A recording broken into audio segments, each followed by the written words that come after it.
Hi, I'm Teacher Paul, your TLE teacher for today. How are you today? I hope you are all well and safe. Welcome to our new competency. Are you fan of cooking? How do you feel of becoming a cook someday? Do you have some kitchen utensils and equipment inside your kitchen? In this lesson, you will know how to describe the materials of kitchen utensils and equipment commonly found in the kitchen. These specific materials are used to create utensils that we have inside our kitchen. Correct materials of our utensils will help us efficiently done what we are cooking. Moreover, you will be guided on how to identify the use of kitchen tools, equipment, and paraphernalia. Our food is cooked and prepared using kitchen utensils and equipment. Do you have some of these in your kitchen? Can you identify them? Do you know how to use it? At this moment, let us have a short activity entitled Complete Me. On your activity notebook, what you are going to do is to list down all the utensils and equipment you can find inside your kitchen. Identify the materials used in your kitchen tools and equipment. List as many as you can. Follow the format flashed on your screen. How did you find your activity so far? Very good. Good job. At this time, you are now ready to describe the materials used in making kitchen utensils and equipment. Any cook should be familiar with the correct utensils, devices, and equipment in the kitchen. It is important to consider several things and not only the price when buying them. The job cooking required specific tools, utensils, and equipment for proper and efficient preparation of food. Each piece has been designed to accomplish a specific job in the kitchen.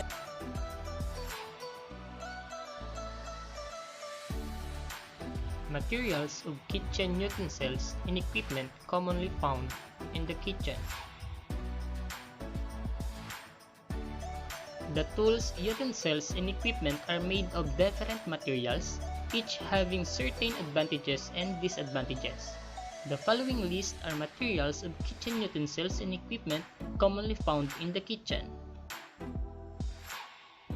Aluminum is the best for all-around use. It's the most popular, lightweight, attractive, and less expensive. It requires care to keep it shiny and clean. Much more, it gives even heat distribution no matter what heat temperature you have. It is available in sheet or cast aluminum. Since it is a soft metal, the lighter gauges will dent and scratch easily, make the utensils unusable. Aluminum turns dark when used with alkalis, such as potatoes, beets, carrots, and other vegetables. Acid vegetables, like tomatoes, will brighten it.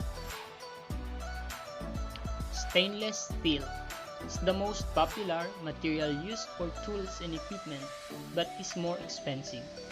It is easier to clean and shine, and will not wear out as soon as aluminum.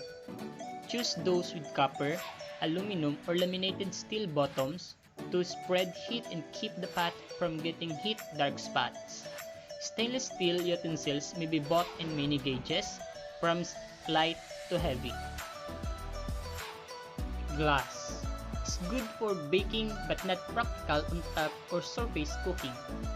Great care is needed to make sure for long shelf life. Cast iron is sturdy but most kept seasoned to avoid rust. Solid oil with no salt or shortening can rub inside and out and dry. Wash with soap, not detergent, before using. Ceramic and heat-proof glass is used especially for baking dishes, casseroles, and measuring cups. Glass and ceramic conduct the heat slowly and evenly. Many of these baking dishes are decorated and can go from stove or oven to the dining table. Teflon is a special coating applied to the inside of some aluminum or steel pots and pans. It helps food from not sticking to the pan. It is easier to wash and clean. However, take care not to scratch the Teflon coating with sharp instruments such as knife or fork. Use wooden or plastic spatula to turn or mix food inside.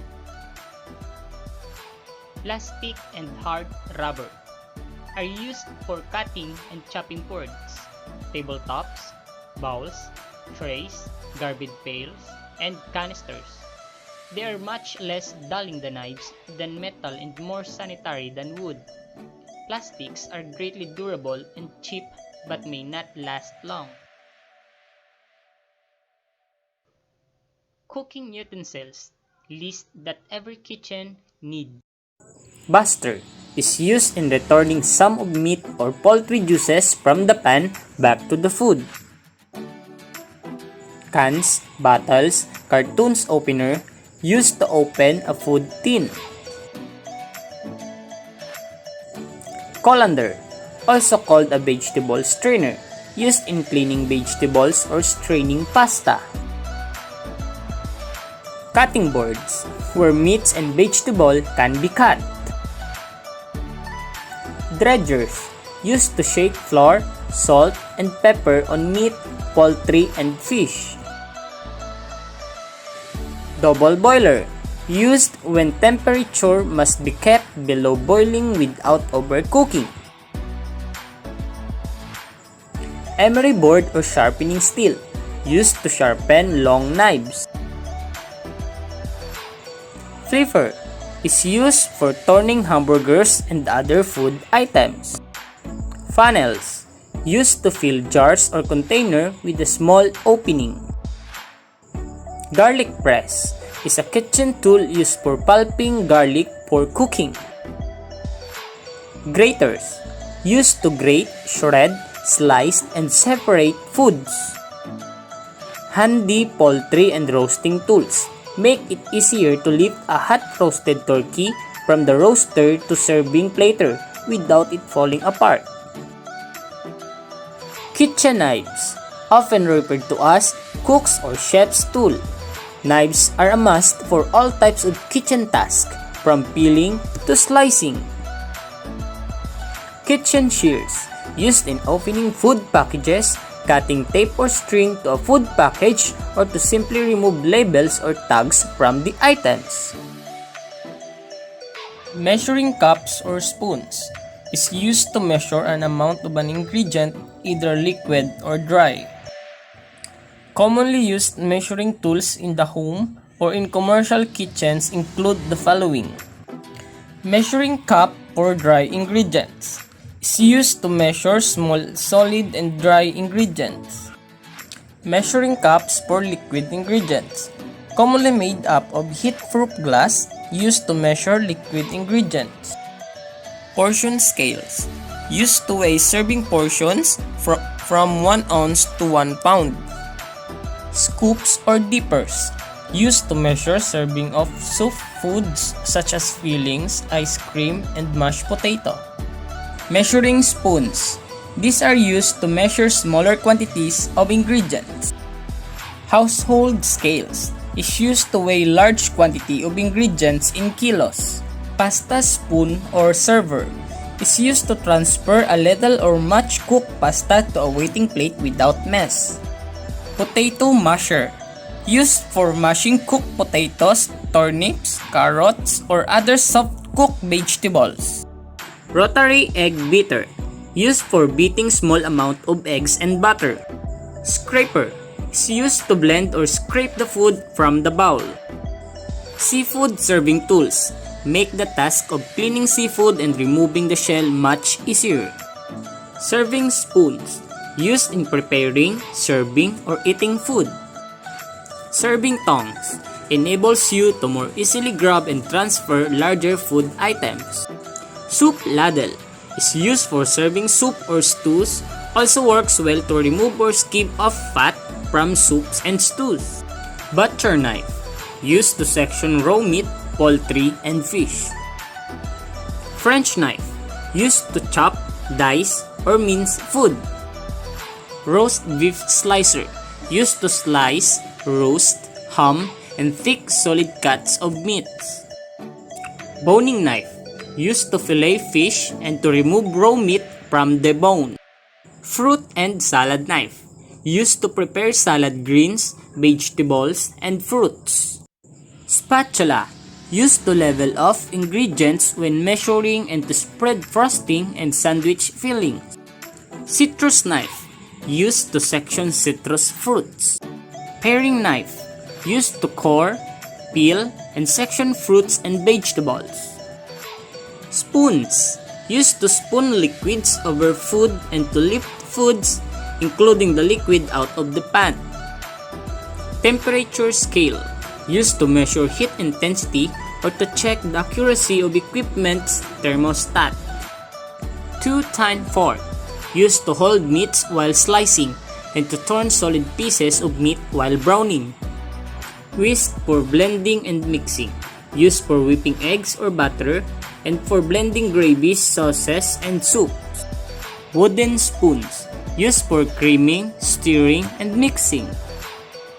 Equipment. More complicated tools are called equipment. They may refer to as power-operated appliance. Refrigerators or freezers is an isolated box equipped with refrigeration unit and the control to maintain the proper inside temperature for food storage. Microwave oven, used to reheat stock food. Blender are used to chop, blend, mix, whip, puree, grate, and liquefy all kinds of food. Since you are now familiar with the different materials of kitchen utensils and equipment, and you already know the different kitchen utensils, you are getting closer to becoming a chef or a cook. Now, it is time for our new activity. For this activity, complete the table by describing the different materials of kitchen utensils. Write your answer on your activity notebook. Follow the format flash on your screen. You want more challenging activity? Let's measure how far have you learned from the lesson. Let's end this lesson by doing something new. In your activity notebook, draw the kitchen utensils and equipment and write its uses.